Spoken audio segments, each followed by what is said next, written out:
Some companies want to test CAD designers before they hire them, especially for direct positions.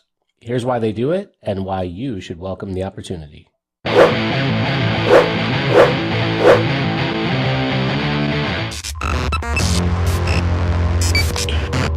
I see a lot of resumes, and sometimes I see resumes that are completely awesome. And I know an awesome resume when I see one because I started in this industry back in the 90s as a designer myself.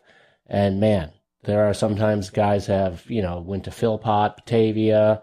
They've been in the industry for 20 years and have done all the same things that the employer's looking for. And you just know that, hey, this guy is a shoe-in for an interview. And so I'll call them up and say, hey, man, everything looks great. The company wants to see you on Friday at 2:00. When you come in there, you'll speak to this guy and be ready to take a CAD test. And they say, CAD test? And it's like, yeah, CAD test. And it's like, where you hear that noise almost where the needle slides off the edge of the record. And they're taken aback. They're like, what do you mean CAD test? I don't want to take a CAD test.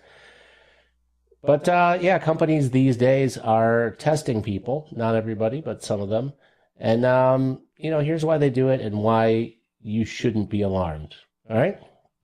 So, first, why is there a CAD test? Well, there isn't always a CAD test. Some of the companies that I work with do not test. Most time when guys come in contract, they don't do a test. The companies that hire direct and pay really good salaries with excellent benefit packages, they're wanting to test people because they want to know what they're going to get before they hire you. A lot of people can be really good at BS and resume artistry.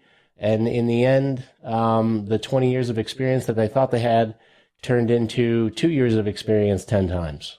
And if you've been in this industry for a long time, it's not a secret. There are some less than awesome CAD designers who've been hiding around different places.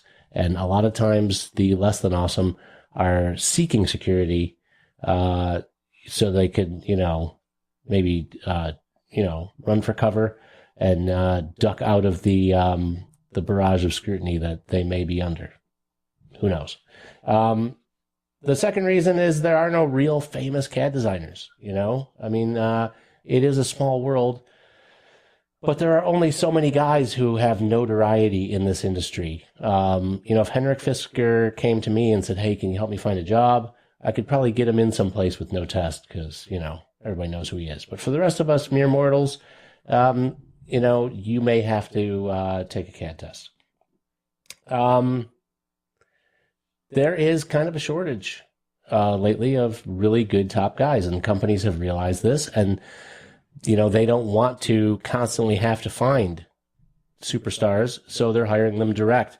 The direct factor is the big deal for the CAD test, because when they hire you direct, they want you for a long time, and they want to make sure that they're getting what they're paying for.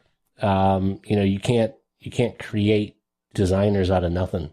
Even if you had an apprenticeship program and you decided, hey, I'm just going to get fresh guys with potential and train them up, how long does it take for them to get to the level of a top-notch designer? Is it 5 years? It depends. It could be 5 years if they are on all the right programs and get all the right stuff at all the right times. It could take a lot longer than that. And companies know that time is money, and it takes a long time to develop good talent. You can import them, but that's not always a solution either, because visas and things are expensive. And some of you have had experience working with guys from foreign shores. Some of them are great. Some of them are, not so great. There's also an issue with recruiting companies. Some recruiting companies are not run by a guy who did, international CAD projects for 20 years. In fact, a good percentage of them aren't. And so a lot of times the resumes that come in, there's too many resumes that are, they're not properly quantified beforehand.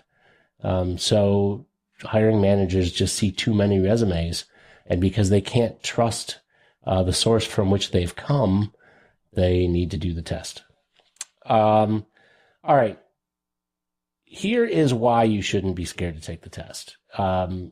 First of all, the tests aren't that hard, especially not for people at senior levels. If you're a senior level guy Chances are the test is going to be a complete piece of cake for you. And I've had guys that were all nervous about the test and freaking out, saying, "Oh my God, I've never been tested. I can't believe this." They walk out of the test thing. They're calling me before they even get to their car, laughing at how easy the test was for them. Because guys that have been around the block, this stuff should be a piece of cake. The other thing is the tests aren't designed to stump you. It's not like they're coming up with some crazy, design this automatic transmission in an hour and make sure it's all parametric. It's not like that. Companies that do plastics want to make sure that you understand draft angles. They want to make sure that you understand how to design a part so that it's easily demoldable, with minimum amount of sliders and you understand what the parting line is, stuff like this. It's definitely not rocket science. Let's get on to why the test is actually a benefit to you. Because if you're strong and if you're working with me, the chances are that you are. If you're strong, the test gives you a chance to do some recon. Most of the tests are done on the design floor where you will be working in the future. So you get a chance to go in there ahead of time and see who it is, that's also working there. This is great. I mean, you don't always get a chance to take a sneak peek at the design floor before you get there. Oftentimes, the first time you know anything about it is the first day you show up. So this gives you a little bit of an opportunity to see where you'll be working. The culture, you get to see if it's like the kind of place where everybody looks like as soon as they're done with work, dealing with some crazy man who might be running the place, they want to look like they want to go out and get a drink or jump off of a bridge. It gives you a chance to really quantify whether the place that you're going is better than the place from which you're coming. Same thing, like I said, recon. Also, if you're really, really good, the test gives you a chance to shine. It gives you a chance to show them. It puts the, at first, most of the process with the interview is like when you're filling out a credit application. You fill out the credit application, you're like thinking in your mind, I hope I got this. Well, when you go into that test and knock their socks off, now all of a sudden there's a shift where they're thinking, man, I hope I can get this guy. So it's going to help you negotiate your package. It's going to help you negotiate your rate. It's going to, increase it just helps you all around. When you go in there and the test usually takes people an hour and you blow it out in 40 minutes and it's totally right and you point something out on the test that they never thought about before, they know you're the guy, and all of a sudden, things could change in your direction for the best. So don't fear the test. Use it as a component to show them that you're the rock star that they were hoping you are, and use it to your advantage. The test is there to help them, but use a little bit of designer, jujitsu, and turn it around and make it something that actually benefits you.